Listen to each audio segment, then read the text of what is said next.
നടത്തിയിട്ടുണ്ട്. സുരേഷ് ഗോപി ചെയ്ത നല്ല കാര്യങ്ങളെല്ലാം തിരിച്ചറിയാൻ വൈകി എന്നുള്ളത് കുറ്റസമ്മതമാണോ തോൽവിക്ക് ശേഷമുള്ളത്? അത് അദ്ദേഹത്തോട് തന്നെ ചോദിക്കണം. സുരേഷ് ഗോപിയെ കുറിച്ചിട്ടുള്ള കാര്യങ്ങളൊക്കെ നാട്ടിലെ എല്ലാ ജനങ്ങൾക്കും അറിയാം. മുരളീധരന് എങ്ങനെയാണ് അതിനെ കുറിച്ച് ചിന്തിച്ചിട്ടുള്ളത് മുരളീധരനെ മാത്രമേ അറിയുള്ളൂ.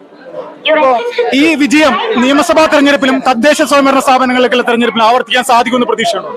തീർച്ചയായിട്ടും. BJP ഇത് ഒരു ഒറ്റപ്പെട്ട വിജയമല്ല. BJP ഘട്ടം ഘട്ടമായിട്ട് ഓരോ തെരഞ്ഞെടുപ്പിലും വോട്ട് വർദ്ധിപ്പിച്ചതിന്റെ ഫലമാണ് ഈ വിജയം. അല്ലാതെ ഇത് ഈ ഒരു തെരഞ്ഞെടുപ്പിൽ മാത്രം ഉണ്ടായിട്ടുള്ള വിജയമല്ല. കഴിഞ്ഞ പഞ്ചായത്ത് തെരഞ്ഞെടുപ്പിലും നിയമസഭാ തെരഞ്ഞെടുപ്പിലും ഒക്കെ BJP ഘട്ടം ഘട്ടമായിട്ട് വോട്ട് വർദ്ധിപ്പിച്ചിട്ടുണ്ട്. അതിന്റെ തുടർച്ചയാണ് ഈ വിജയം. ഇനി വരുന്ന തെരഞ്ഞെടുപ്പുകളിൽ ഇതിനേക്കാൾ മികച്ച വിജയമാണ് BJP നേടാൻ വേണ്ടി പോകുന്നത്. അതിന്റെ ഒരു തുടക്കം മാത്രമായിട്ടാണ് ഈ വിജയത്തെ നമുക്ക് കാണാൻ സാധിക്കുക. ഇപ്പൊ ഗുരുവായൂരാണ് BJP ഒന്നാം സ്ഥാനത്ത് എത്താതിരുന്ന ഒരു മണ്ഡലം. അവിടെ എന്താണ് സംഭവിച്ചതെന്നാണ്? ഗുരുവായൂർ മണ്ഡലത്തിൽ ഞങ്ങൾ 15,000-ലധികം വോട്ട് വർദ്ധിപ്പിച്ചു കഴിഞ്ഞു. അവിടെയും മുന്നോട്ട് തന്നെയാണ്. ഒന്നാം സ്ഥാനത്ത് എത്താൻ സാധിച്ചിട്ടില്ല എന്ന് മാത്രമേ ഉള്ളൂ. അടുത്ത തെരഞ്ഞെടുപ്പിൽ ഞങ്ങളുടെ പരിശ്രമം അവിടെയും ഒന്നാം സ്ഥാനത്ത് എത്താൻ വേണ്ടിയിട്ട് മാത്രമായിരിക്കും. സുരേഷ് ഗോപിയെ സംബന്ധിച്ച് അദ്ദേഹം കേരളത്തിൽ തൃശ്ശൂർ മാത്രമല്ല എല്ലാ സ്ഥലങ്ങളിലും അദ്ദേഹം സേവനം ചെയ്യുന്നതാണ്. ഇത് ഇനിയും അങ്ങനെ തന്നെയായിരിക്കും?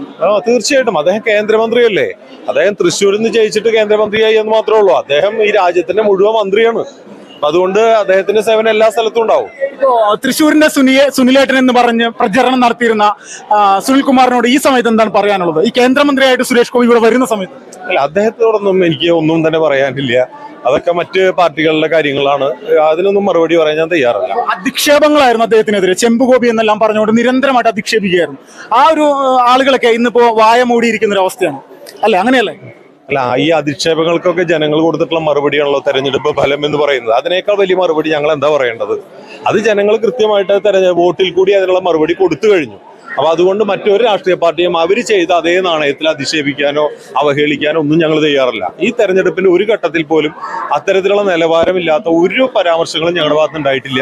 ഈ തെരഞ്ഞെടുപ്പ് വിജയിച്ച സമയത്തും അത്തരത്തിലുള്ള ഒരു പരാമർശങ്ങളും നടത്താൻ ഞങ്ങൾ ഉദ്ദേശിക്കുന്നില്ല. ഞങ്ങളിത് ജനവിധിയെ വളരെ എളിമയോട് കൂടിയിട്ട് സ്വീകരിക്കുകയാണ്.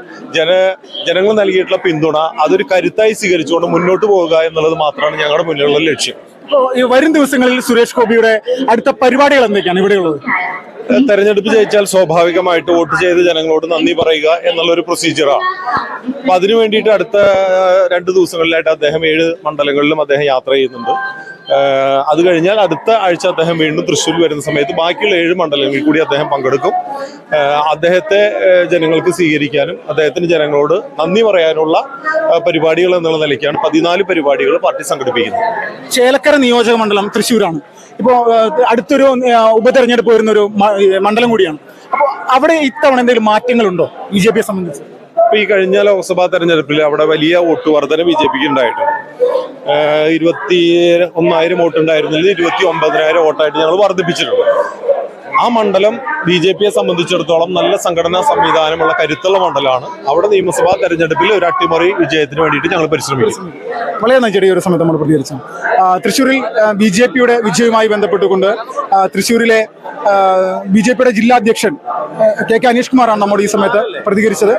വലിയ തരത്തിലുള്ള ഒരു മുന്നേറ്റം ഇനിയും അദ്ദേഹത്തിന്റെ പ്രവർത്തന കാര്യങ്ങളിൽ നിന്ന് തൃശ്ശൂരിൽ ഉണ്ടാകുമെന്നുള്ള വലിയ ആത്മവിശ്വാസമാണ് അദ്ദേഹം നൽകിയത്. കൂടാതെ ചേലക്കര നിയോജക മണ്ഡലത്തിൽ വരാനിരിക്കുന്ന നിയമസഭാ ഉപതെരഞ്ഞെടുപ്പിൽ പോലും വലിയ ഒരു അട്ടിമറി വിജയത്തിന് ഈ ഒരു വിജയം സാധിക്കുമെന്നുള്ള രീതിയിലാണ് അദ്ദേഹത്തിന്റെ ഭാഗത്തുനിന്നുണ്ടായിട്ടുള്ള പ്രതികരണങ്ങൾ.